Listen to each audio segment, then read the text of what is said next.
Welcome back to another episode of the I Hate It Here pod. Today I'm digging into an interesting topic. Ever wonder what shapes who we are at work? It can be a variety of things like our upbringing, education, work experience, and even your personality. Things like company culture, the leaders, and our social network also play a role. And all those things add up and potentially impact the relationship you have with work. This season, I've been digging into different aspects of relationships, and I couldn't help but think about what's played a major role in shaping my relationship with work. I kept coming back to my upbringing, how my parents raised me, and the values they instilled in me. And there was a lot they didn't know about how corporate America operates. I was recently chatting with my two friends about our upbringings, how they've impacted who we are as HR leaders, and I felt like it was a convo worth sharing on the pod. So today, meet two of my friends, Catalina Colman and Morgan Williams. Catalina Colman is the COO and co-founder of Peak HR. With over 15 years of experience, Catalina has led DEI and HR at fast-paced, high-growth tech and startup companies such as Built-In. Morgan is the CEO and co-founder of Peak.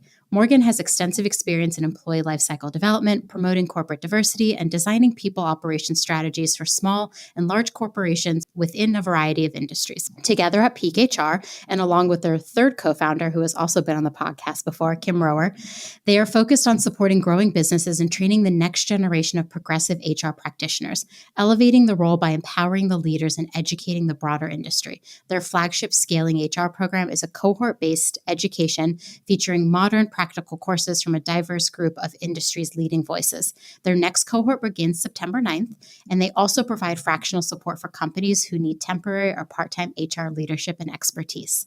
I also will be an instructor on Peak HR again for the second time. So I'm pretty pumped. Y'all, welcome to the I Hate It Here pod. Thank you for having us. Yeah, thanks for having us. This is going to be a good time. Guests, buckle up because we're going to start first with this season's hot question, my hot seat question. I don't really know if I call it a hot question, but I've been asking every guest this season, what do you believe is the key to maintaining strong relationships at work? Morgan, what do you think it is? It's going to have to be empathy and understanding. Like, I think if you have that, I feel like you can just figure anything out. Like, you can come to the table, you can work it out, you can talk it out. Doesn't mean you have to agree. You can be in completely different places. But I think when you have that core of empathy and understanding, you can literally figure your way out of any problem. I also just want to say I'm surprised by how many leaders I meet that just lack empathy. 100%. I'm like, where did you come from? Kat, what do you think? There's not too much to build from that. I think it's just, we coach leaders all the time on just like saying the thing. You'll get a leader who's like, I want to fire so-and-so. And then you're like, did you tell so-and-so that this was a problem? And we face that in our relationships, right? Like, just say the thing, right? Everybody's so so worried about hurting somebody's feelings. Just say the thing. Like, find a nice way to say it, right? But say it. Don't shy away from it. So I think that's important. Was it Brene Brown that said clear is kind? I can't remember. Somebody said it and now I can't get it out of my head because I've always been told like that I'm too honest and too direct. And I honestly have been throwing that back in people's faces when they say that to me recently. And I've been like, well, clear is kind. It's so passive aggressive. We're going to have such a fun time today. Okay, Kat, can you tell us a little bit about your upbringing and how you ended up in HR? Long story, but I'll try to keep it brief. So I was actually born in Ecuador and moved to the States to New York when I was 5 months old. Don't remember that, obviously. But I grew up a New Yorker, right? And I grew up a New Yorker, an immigrant myself, first-gen parents. My mom had never been to the States. She didn't speak a word of English. My dad, he has an interesting story. He grew up in Ecuador until he was 16. His parents and his siblings actually already lived in the States. So when he came and moved over here as a teenager, he had a whole Americanized family, right? So I came here. He barely knew the language. He had served in the Marines. He was a little used to the States, but not really. And he started his own construction business in New York. I grew up with like the understanding that education was key to everything, right? My parents had finished high school. They didn't know what education or what I should be doing, but education, right? No matter what. So I went to college. I went to a pretty good high school. I got really lucky in the public school system in New York, right? So I went through really good schools there.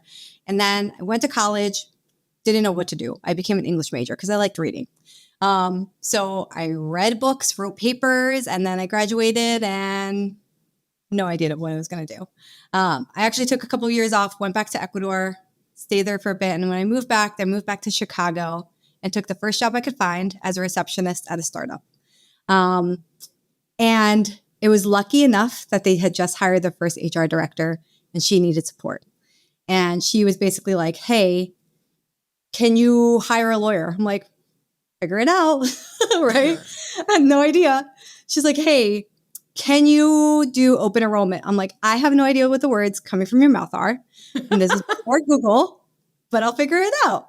And that's how I kind of landed in HR. I was like, it just felt like so much logic. And logic as an eldest immigrant daughter was something I knew how to do, right? Translating things from English to Spanish and English again on government papers. Like those are all things I had to do for my parents. I could do that in just plain English for employees. Like I could figure it out. So I left that job and I started pursuing HR full time and haven't looked back. And, I really do think like my upbringing played a big part in just like, how can you add logic to things? How can you help like disputes? Like, let's just be reasonable, take out the emotions and let's figure out a path forward because there's no other way. Right. So that's a story in a nutshell. I love that. We're going to dig into more inspiration and influences later. But first, Morgan, will you tell us your story? Yeah, HR was like literally nowhere on my radar at all. I've always been completely fascinated with people and just like the brain and like how the way people think. Just like side note, I have a sister and she's 4 years, 11 months, literally to the day older than me. And we are like night and day. And so it's so like fascinating for me growing up seeing this person that's older than me and we're just like literally nothing alike. So I wanted to study psychology. I wanted to be a psychiatrist. I was just like so fascinated with this and like human behavior, bystander effects, like literally all of these things of like why we do the things we do.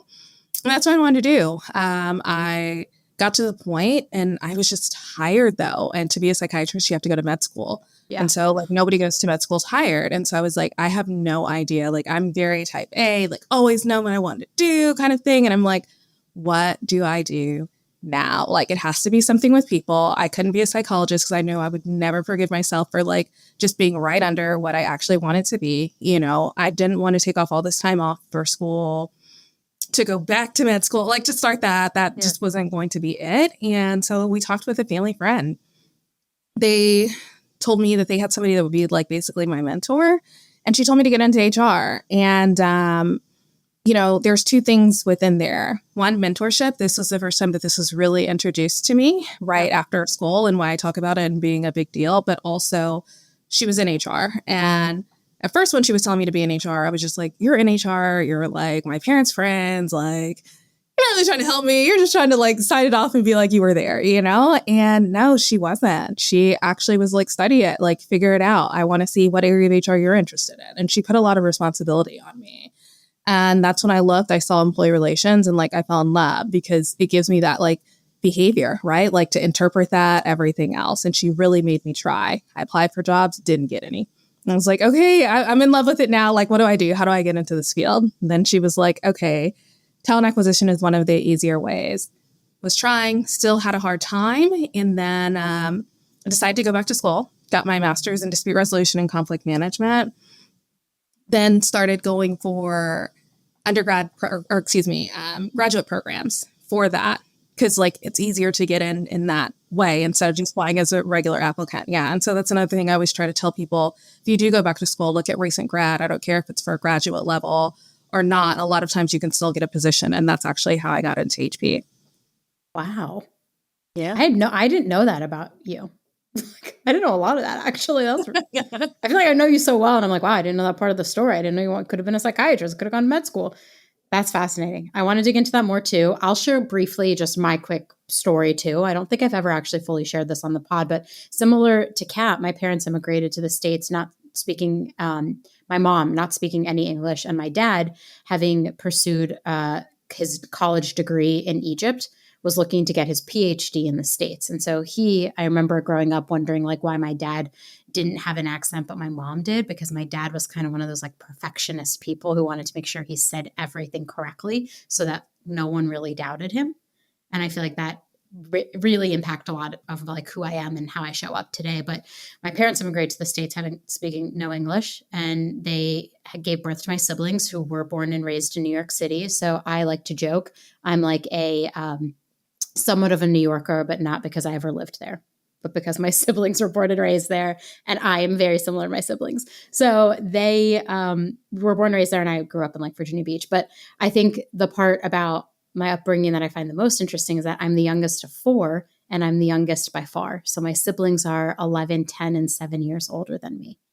And I think it's really forced me as a kid to like be older than I think I am.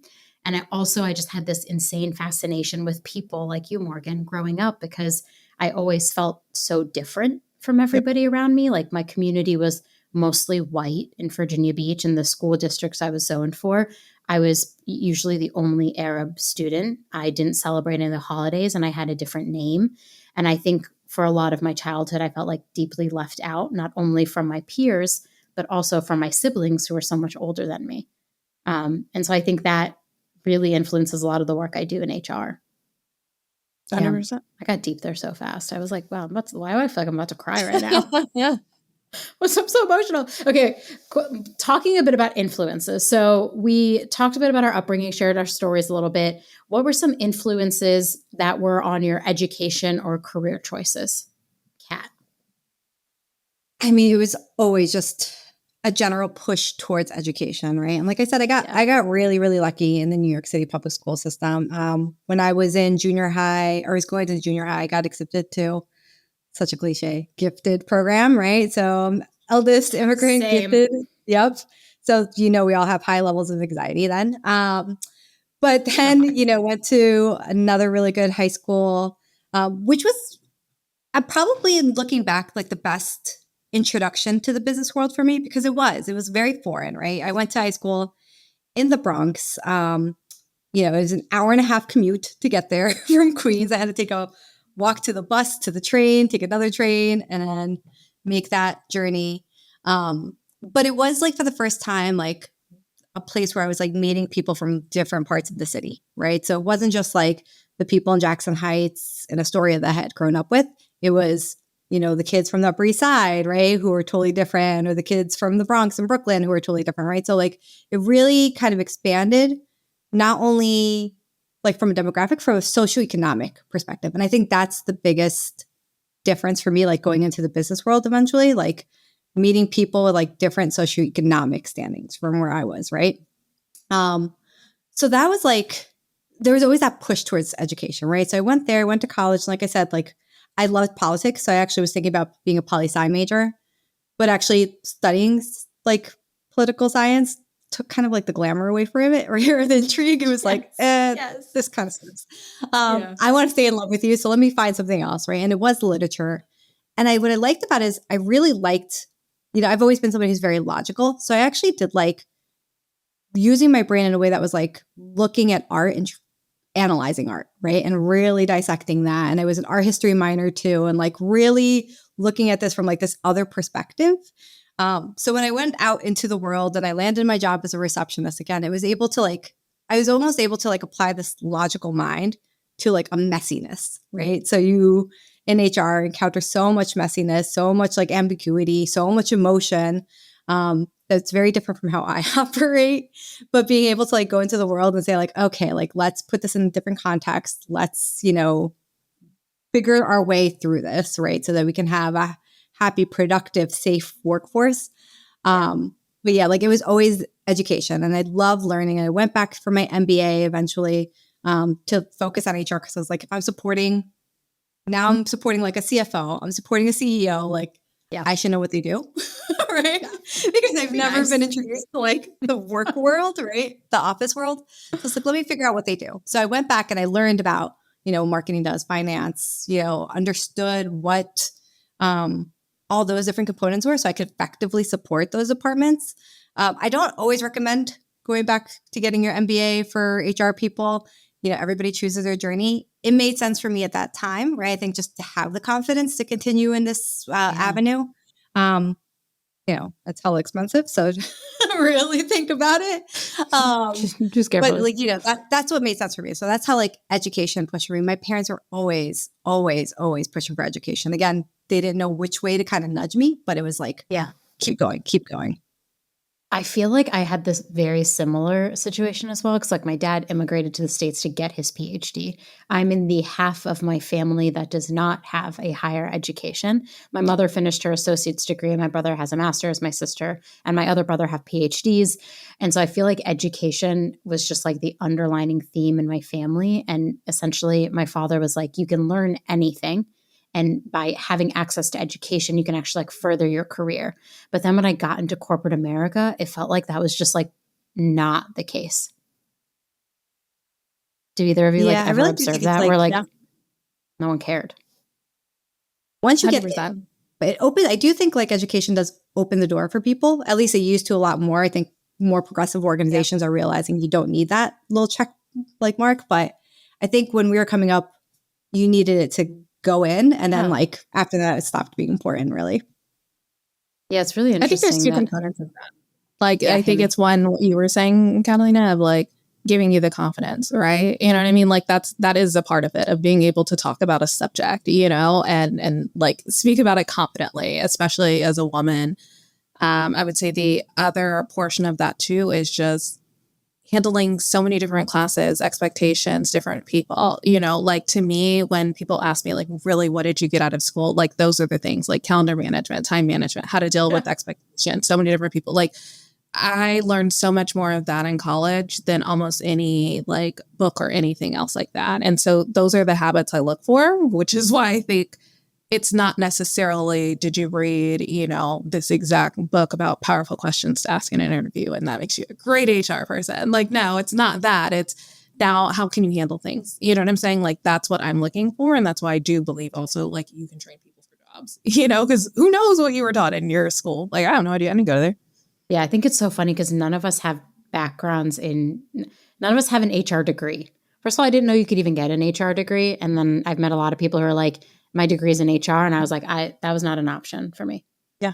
I went to a liberal arts college where I majored in government and Middle Eastern studies, the opposite of you, Kat, because I loved literature so much that I was I cannot pursue this, because if I pursue it, I will hate literature. So instead, I'm going to go into political science and study history instead, so I don't ruin all the books that I loved growing up. So I love that you mentioned that, because I literally did the opposite. I was ooh, no literature for me. They also made you read Shakespeare at William & Mary, and I was I don't really want to read. I had the giant book that I had to carry around campus. I still have it. Actually lives in Ecuador now, but that still exists in my world. I'm so not interested. But I was I can't read any more Shakespeare. Once you read Romeo and Juliet, I'm I'm not into it. I'm not into it. I couldn't do it. I knew a lot of lit majors. It wasn't for me. But I think the education piece of it is just fascinating, because I feel we have, Morgan, what you were saying, lately it feels more people are open to other career paths other than just you need this degree to do this job.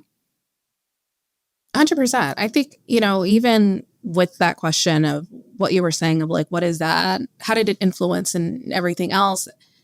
I think about always work 2 times harder, be the first one in, the last one out, and ask questions, sit at the front, don't sit at the back, make sure that they know you, say hello so they can recognize you. So if you do have a question or need something later, you're not this strange student, you know what I mean? You're somebody there that's there, understand what their interests are, in this whole thing of teaching what to do when you do go to school, don't just attend ether, make sure you're very active and present and within those first 2 rows. That was so intentional. And I think even today, I still often sit at the front just because it's something that my parents told me, and I've just honestly just continued to go by it. But people do recognize you. I will say that people do recognize you. Yeah. But it's all of those things of what I think of how I work. But I also think kind of like you, when I got in there and I'm well, working 2 times harder doesn't give me anything in here. What am I... what's happening here? That may have worked before, but when there were pensions, maybe with unions, I don't know, it's not working now. And so I think that also changed too, because you hear these things, you rely on your parents. And I mean, my dad, he was an engineer, but never went to engineering school. He never went to college. And so people would always have this expectation about what it was like. And I'm like, I have no idea. They're like, what school did he go to? And I'm like, he didn't go to school. They're like, how is he an engineer? And I'm just like, I really don't even know. Like, I don't even know what that is. I'm a child, what is this? But my mom didn't either, but she worked at EDS, which HP later brought them out. You know what I'm saying? And so like they worked at these companies. I think people had so many expectations of them, but they did not go to school. And so I was like the first one going to school, filling out FAFSA paperwork and trying to figure it like, it's crazy. Like, what is this stuff? They're willing to give you this much? Like, I just tried to apply for a credit card and it did not say this amount on here. What are you talking about? But it's like, it's all of these different variations, that you're learning one with your parents about this. And then at the same time, they're wishing you off of like, good luck, right? Because it's like, we're trying to prepare you, but at the same time, we don't know all these things. So it's this constant, like, we're educating them, they're educating us kind of feature that I think goes for like a lot of first gen people that either are immigrating or either just like going to school for the first time. It's a lot of complexity about that, big feelings, decisions, but also it's a lot to navigate. I like wish people talked about it more. I think we all started this conversation in our chat, or like the first gen thing, like first gen to college, first gen corporate, like figuring it all out. I think this all started because I made that joke about how I don't know any sayings. And I like realized when I like try to say them, I fuck up every conventional saying. Like for the longest time, I thought flesh it out was flush it out, like literally all these wild sayings. And then it dawned on me. I was like, I don't know these sayings because my parents weren't English as the first language speakers. So like they would never use those phrases. And so I ended up in corporate America where like people use phrases and I'd be like, I don't know what the fuck they're saying. And then I would find myself like trying to use them to like assimilate. And then I just felt so awkward because I was like, this is not natural to me. And then I would mess up the phrase. And I always felt like, especially early in my career, that I didn't talk like everyone else. It was so evident that I didn't say the same words that everybody else said. And it like really started to like make me doubt myself a lot in like my early experiences in corporate America. And so I don't know, just like in sharing that, what are some challenges y'all have faced just navigating corporate America? Something I've thought about, like even just with you saying that, some of the challenges I think even talking with like my family about one, like what my work is, what we do as HR professionals, trying to like get along the same page. I also realized something very different. We're sitting on different sides of the desk. I can see how much you get a year for raises and everything else. They couldn't see that. So work 2 times harder and do all of this. Well, I can see who's getting the promotion. So I can see that doesn't work. Like, I think that's another thing that, we maybe have not talked about. I know I haven't. And it wasn't until, honestly, this conversation that just dawned on me of like, that's why I didn't believe in that stuff. I saw the people that were delegating this stuff go up the ladder. And I saw the people that took all the tasks on still stayed there. And you know what I mean? I saw the people that, getting it done or whatever the case may be, they didn't have to be a team player. You know what I'm saying? As long as they got it done, they got the extra bonus or X, Y, and Z. I saw people that challenged authority and, got that raise, got that merit, in a different way to where it was like, stay calm, don't like ruffle feathers, do all of this. And so I end up learning corporate from corporate, and thinking, okay, these are the things my parents were saying, but I also saw the effect on the back end. And I think that changed a lot of how I felt. And also it gave me probably the confidence to be like, yeah, no, I'm not doing this. Like, this is not like, this is that. Yeah, that's I that. opt out. Yeah, no, I'm good. That's so interesting you say that, Morgan. There's definitely like, there's a few lessons that like I was taught like growing up, right? One is like, you don't challenge authority, right? Like going back to the education piece, like if my dad loved going to parent teacher conferences and getting like the tea straight from the teachers, right? And there was like no other side of it, right? It was like the teacher said this, right? And there was no like, I had no voice in it, right? I couldn't say, well, you know what? Sometimes like I feel like teacher is unfair because no, it didn't count. It was an authority figure. The authority figure was it. You do not contest against it. Like you need to follow the rules and like keep your head down and work hard and keep your mouth shut because I talked too much growing up, right? No surprise to anybody. But it was like that constant reminder, right? Keep your head down, keep your mouth shut, work, right? And because they didn't know the value of networking. Now, in hindsight, my dad probably did because, again, he started his own contracting business. He works with like really impressive clientele. It's word of mouth, but he has to do some networking, but he didn't have that terminology, right? Or it wasn't like a concept, right? It was just something that he did. the only networking lesson he taught me, and I know we were just recently talking about this, is the handshake, right? Like the firm handshake, right? That was like the one thing. Right? But like the concept of networking, right? So I would see peers, right? You know, I was working hard, keeping my head down, and I see my peers schmoozing with like the C-suite and being able to have those conversations and like, you know, being identified as like the high potential go-getters, like all those terms, right? And they were rising up the ranks, right? Because they were building those relationships. I didn't understand the power of building relationships early in my career. I definitely never challenged authority. I never said like, hey, you know, I have been working really hard. Here are my achievements and here's why I should be promoted. And that still feels so natural. I kind of want to throw up even saying that, right? Like I still have that like kind of humility bug built into me where it's like, you don't do that. You don't challenge authority. Like, it's funny. I'm married to a white man now. And like, even things like, well, he'll like double park somewhere where there's like a sign. And I'm like, we're breaking the rules. We're breaking the rules. Like, what if a cop come? Like, he's like, relax. We're going to be here 30 seconds. But like, it's just how I navigate as a woman, as an immigrant, as like all these things that like I was told to follow the rules so explicitly. And I had my little rebellion time like in high school, but I came back to it, right? Like hard. Where I was just like, this is it.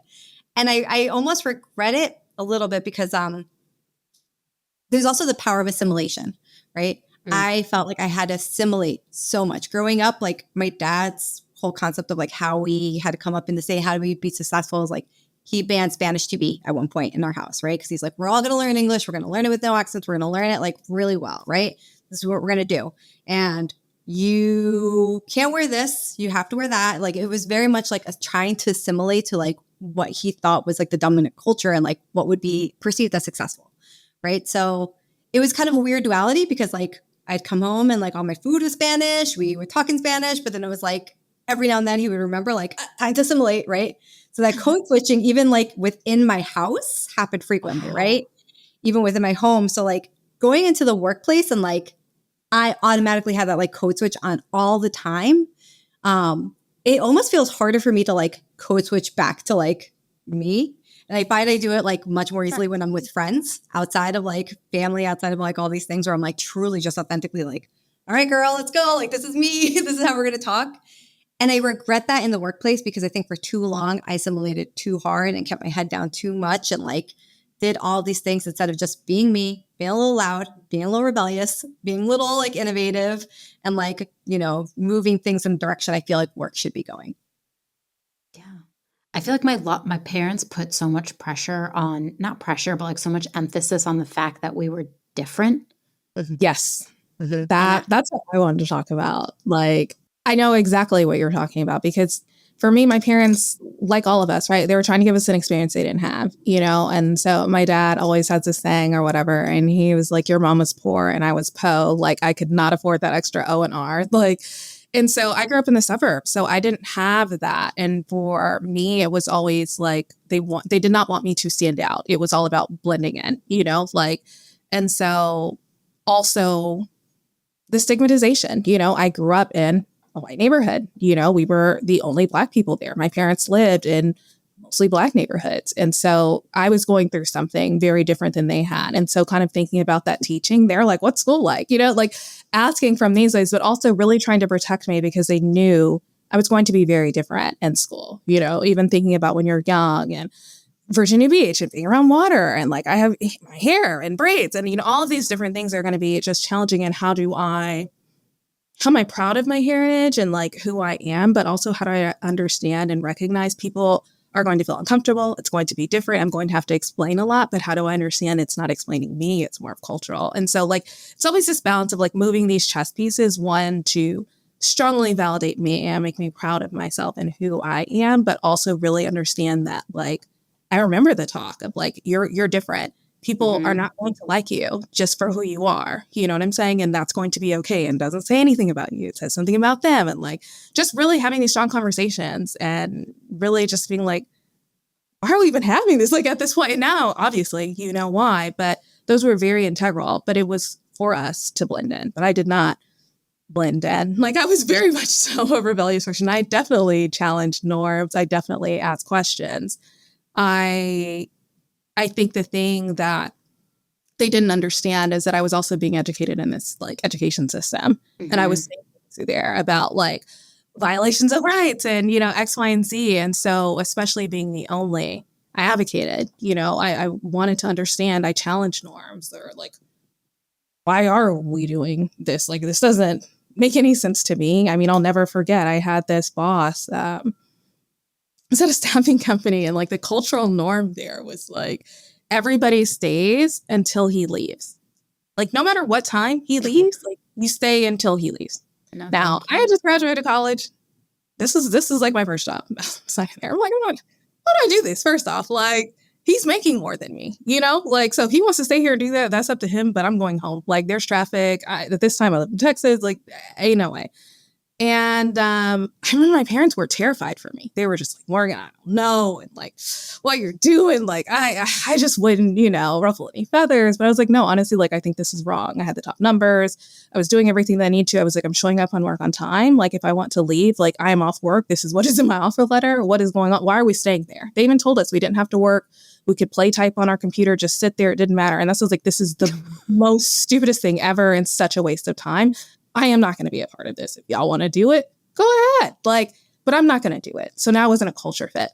You know what I'm saying? But I was like, this is honestly ridiculous. I cannot believe people have been like following this, but they also couldn't fire me. I had the top numbers. Yeah. Like, I had the top numbers on my team. I was doing everything in my job. They just did not like that I left. And I was like, this is a crazy culture. I don't like this culture. I don't think that you should have to do that people should work a full day. And I mean, he could leave at 7:00. He could leave at 5:00. Like, it's not like he had this time. We just knew he was leaving. I was like, I'm not just sitting here after work. That's wild. And I'm sure, like, I feel like when I went to get advice from my parents on what to do, their advice was like, no, like, head down, do your work, like, you'll get the promotion. And I'm like, I will not get the promotion, though. Yeah. I will not get it unless I go tell them I want a promotion. And my parents were like, no, like, I think job security was like such a big thing. Like, our generation saw 2 recessions. Our parents also saw how difficult it could be. And I think my parents were like, we don't want you to struggle. Like, I think I remember very clearly, one of the earliest things I told my mom I wanted to do was like be a writer. And my mom was like, oh, we didn't immigrate to this country to support you. Yeah, like, you need to pick a more reasonable career. And like, the writing can be fun, but like, it can't be your main source of income because you have to support yourself. So from an early age, I like craved that security. Even when I have felt most secure in life, I still, in the back of my mind, I'm like, oh my God, this could all go away tomorrow.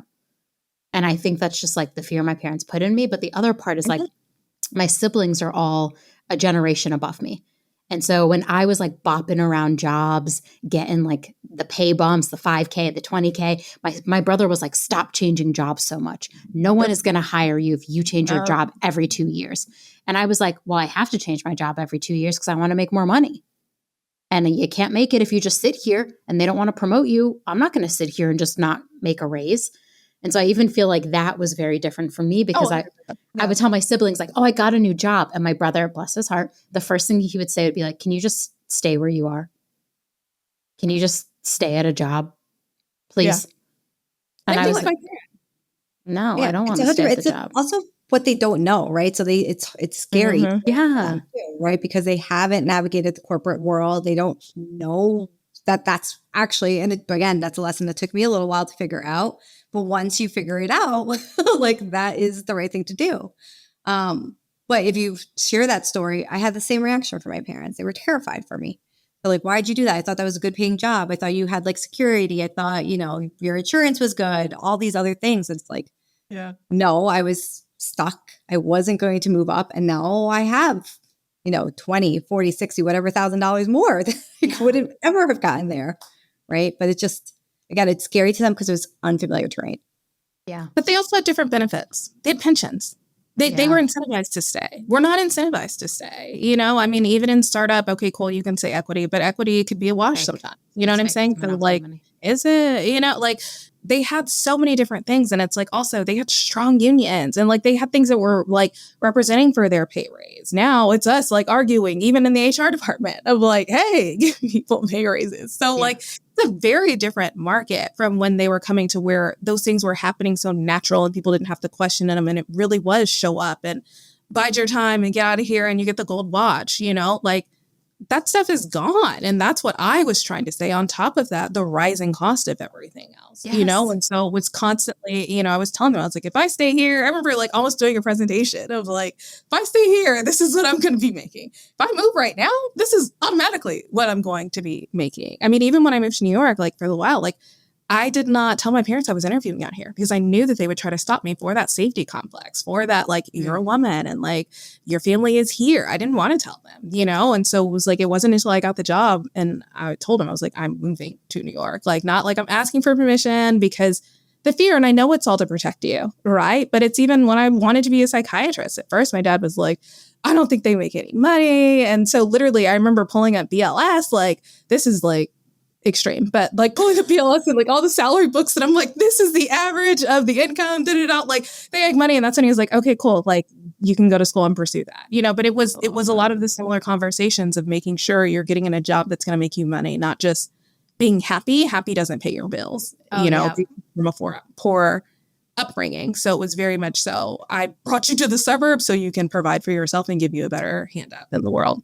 My mom was always like, none of my children became doctors. And we tease her to this day because we're like, 2 of your children have PhDs.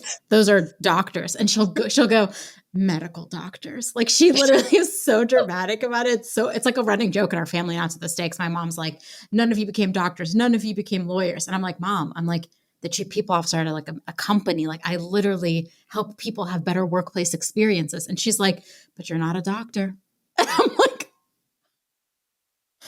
to this day, I still get shit for like the HR path and like wanting to be a creative because I just think like our parents wanted so much for us. And sometimes when I like sit down and really try to reconcile who I am and like why I behave the way I behave at work, I think back to like they just wanted what was best for us and they didn't know any better than what their experience. And while, sorry, Kat, go ahead. Like, no, I was just gonna say it's just like the lack of like again, the understanding. I remember like so many HR people, right? Before I went fractional, before I started to peak with Morgan, I was laid off, right? And it was so interesting to have conversations with my mother about it, right? Because I was like looking for jobs, going through the interview process, which was nothing I've ever navigated before, right? Because before it was like, oh, HR person, you're looking for a job. Here's a red carpet. Like, here are all the things. Come work for us, please. Yeah. Whereas, you know, after this round of layoffs, it was very much like, here are 8 rounds of interviews and you have to bring presentations and fly over here for this. And then we're just going to pretend you don't exist anymore. Right. So it's really right. And I would talk to her and every day, I have to call her every day, by the way. This is, I don't know if anybody else's mom's the same, but I talk to my mom every day. And Morgan, I know you do too. Same. I do as well. And if I don't call her for one day, she's like, hello, who is this? Oh my God. Wait, my mom does the same thing. She's like, who is this again? I don't know who this is. I'm like, literally your last child. I am so you. Dramatic. So dramatic. But when I would like every day I called her and she's like, oh, so did you get a job? I'm like, please stop asking me this. She's like, you know, what about Amazon? I think Amazon's always hiring. I'm like, Mom, it's just people to like Amazon and apply for a job. Like, and she was trying to be helpful, but she's like, just stop. Yeah. Amazon's always hiring. Go get a job at Amazon. Simple, right? It's just, again, that like lack of understanding. And to this day, it's actually funny that you say you're not a lawyer because my dad, I went to New York because he had the surgery and I had to go pick up his laundry for him. And the laundry woman's like, oh, you're the lawyer from Chicago. I'm like, sure. Like, I think he's just like interpreted that that's my job. Kind of. So like, I mean, kind of. We have to know a lot of legal things to do our job in HR. So like, yeah, a lawyer without being barred. And I'm like, oh, wait, you're Chicago. Like, sure.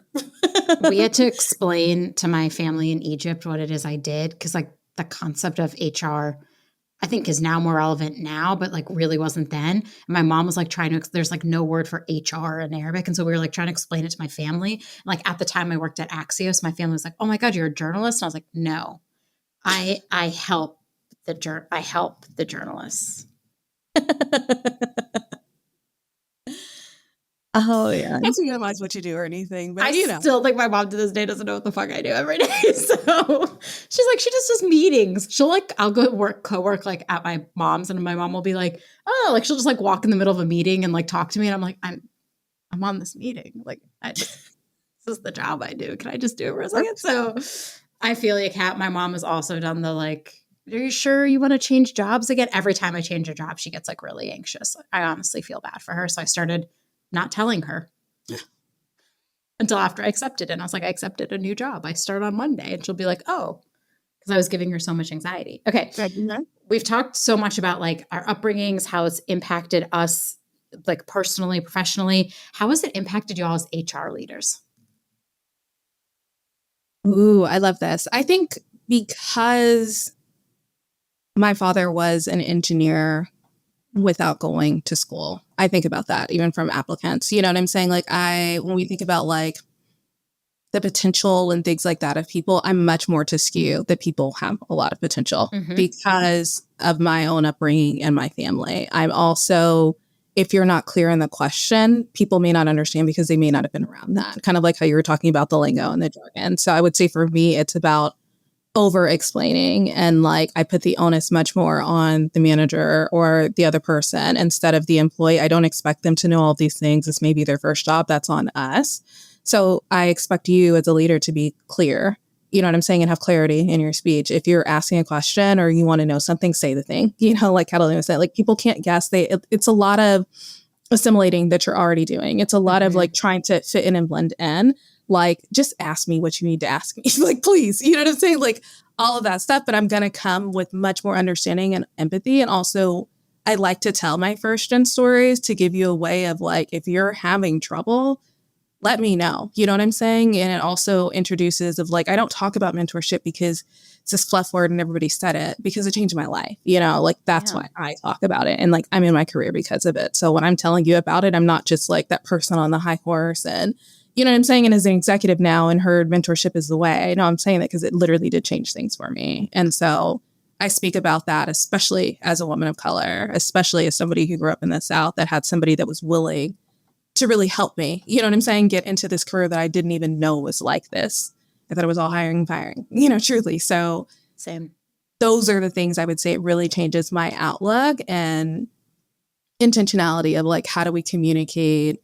What are they trying to say that they're not saying? And also just like trying to understand the other communication barriers or whatever it may be, that anxiety. Cause like, I know what that's like, you know what I'm saying? Like, I know what it's like. And I think we've had friends that we've seen, you know, as well. And so I think it opens us up to a better path, if that makes sense. No, it does. I don't know why I'm getting emotional while you're saying that. I'm not well today.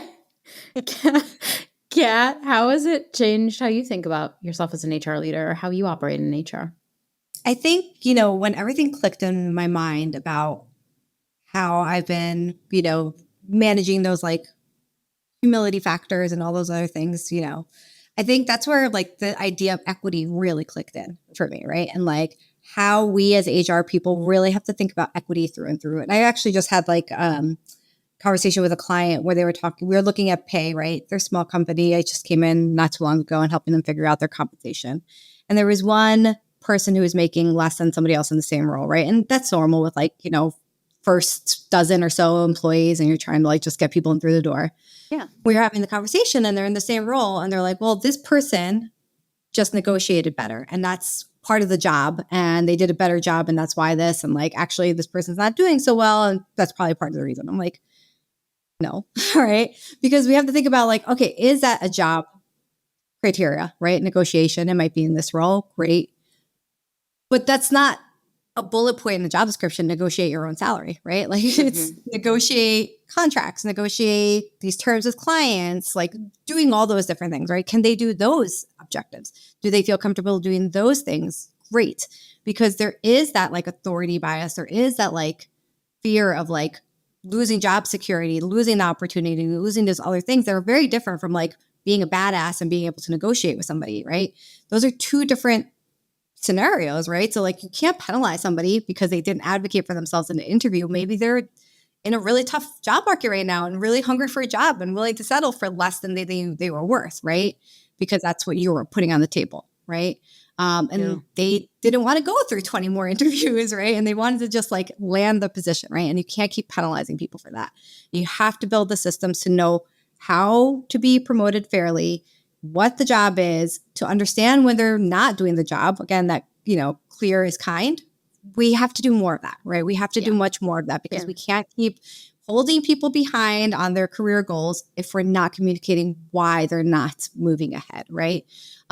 We have to make sure that we're like really focusing on what the priorities are to get work done in a right way, right? It's not the bullshitty networking. And if that is something that your company, your culture, you do value, then be explicit about that and say, here are the things, right? To Morgan's point, right? We're a company that doesn't leave until the CEO leaves. Like, great. Tell people that up front so that they don't go there and don't waste anybody's time. I would never work there. Right? Right. But again, it's just about that clarity, giving people the feedback, building equitable systems so that people can continue to like look at a piece of paper and say, oh, I could do these things, or ask the questions like, I've never done this. Like, is this something that you can train me on? Can I go to somebody who does know how to do these things? Because the potential is there, right? Like, I didn't know what HR was. I found a way to do HR. I had never ran a business before. Morgan, Kim, and I are finding a way to run a business and do things that we've never done, right, before. And you're doing a great job. Yeah, thank you. But like all these things, like you just need the clarity, and to give people what we found too in our cohorts is like giving people the confidence, telling them you can do this. You've done it. You've done it in different ways. You've done it in different scenarios. Keep doing it, right? I think that those are like my long-winded answer and how it's affected me. No, that's a great answer. I think if I were to share mine, this feels like such a weird answer to talk about, but I feel like I am hyper aware of like unfairness in the workplace. So you said making it equitable. I think my piece is like I'm hyper aware of the unfairness in the workplace as a child of immigrant parents who maybe were not afforded all the opportunities that they wanted, but got to see their lives fulfilled through their children. And so I just think like unfairness to me, like at the end of the day, I can't close my eyes and I will never shut the fuck up about something being unfair. It's like a hill I will die on every single time. When someone comes to me and says like, I want to give this person a promotion over that person, or this person negotiated, let's give them a higher salary. I do all of most of our offer extensions.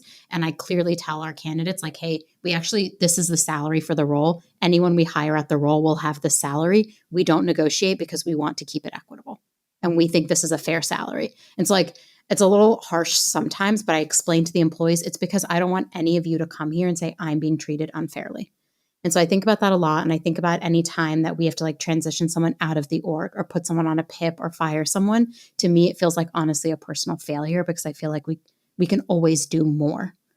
And so I think like that informs a lot of who I am as an HR leader, is that like fairness. I want people to not show up with these ideas that like, if I work really hard, I'm still not going to get it. I want to be like, no, we're building something here where like all of you are being treated the same. You're having access to the same opportunities. You're going through the same processes, and it is fair. And I think like fairness is the thing that's the hardest to nail because you're dealing with these other actors who don't want to follow your path. Yep.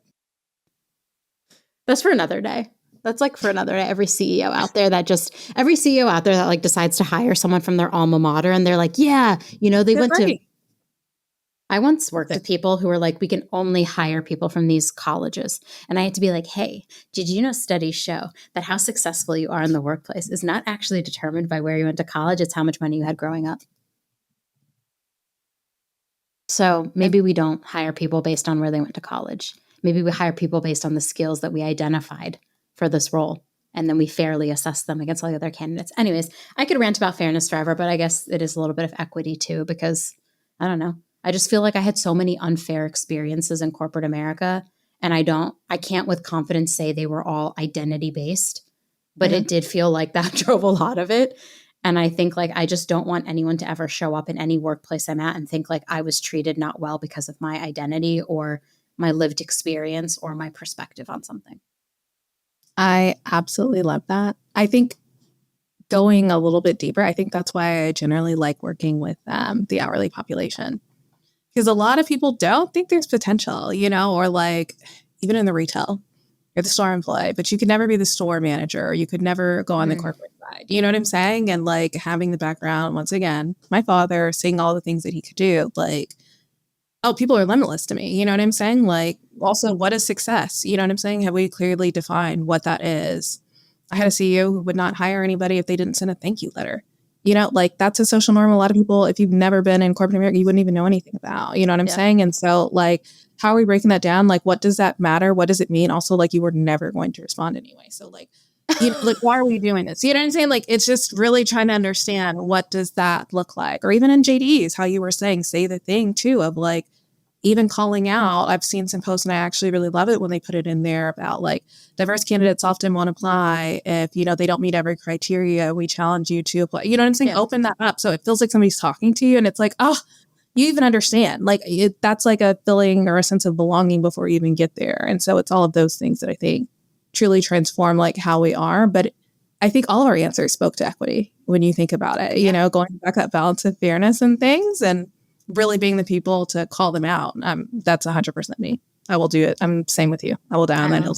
I will never shut. I mean, I think for me, it was like for so long, I was told to be quiet and put my head down and do the work. And when I really saw that that didn't matter, when I saw people get promoted over me who did less quality work than me or get paid more than me, I think I really was like, I will now never shut the fuck up about this. And I just can't. I can't because it's not fair for me and it's not fair for everyone who comes after me. And like all of us are inspired, I think, by like building a better world. Yeah. And so it's like, how do we build a better world if we don't call out the bad things that are happening? Like, what is the point? Why did I work so hard to get to this position if I'm not going to change it for someone? I don't know. Well, that's just a little bit for me. Anyways, okay. This has been such a fun time together. Can you tell folks how to get in touch with you? Morgan, we'll start with you. Usually people just say LinkedIn. LinkedIn. Come find me. I was definitely just going to say LinkedIn. Yes, please find me on LinkedIn. Okay, please find Morgan and Kat on LinkedIn. Also, please check out Peak HR. I plugged it in the newsletter this past week, I think previous week, the one about the summer roundup, but their next cohort launches September 9th. They are not paying me to say any of this, by the way, but I'm a huge fan of what they are building. And I think that there needs to be better opportunities out there for HR people to take their career to the next level.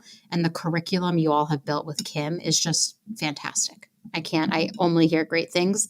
The one session I get to do is super fun for me, but you guys have a sick lineup, like one of the best lineups I've ever seen. Thank you. We super appreciate that. Seriously, very heartfelt. No, y'all are killing it. I love it. Anyways, okay, thank you so much for joining me today. You all are the best. I appreciate you so much and sharing your perspectives and being vulnerable and being honest with people about like the hard lessons we've had to learn in life, navigating this fucked up world. Anyways, I'll end on a good note. Thank you, everyone. Thank you. Thanks so much for having us. You're the best.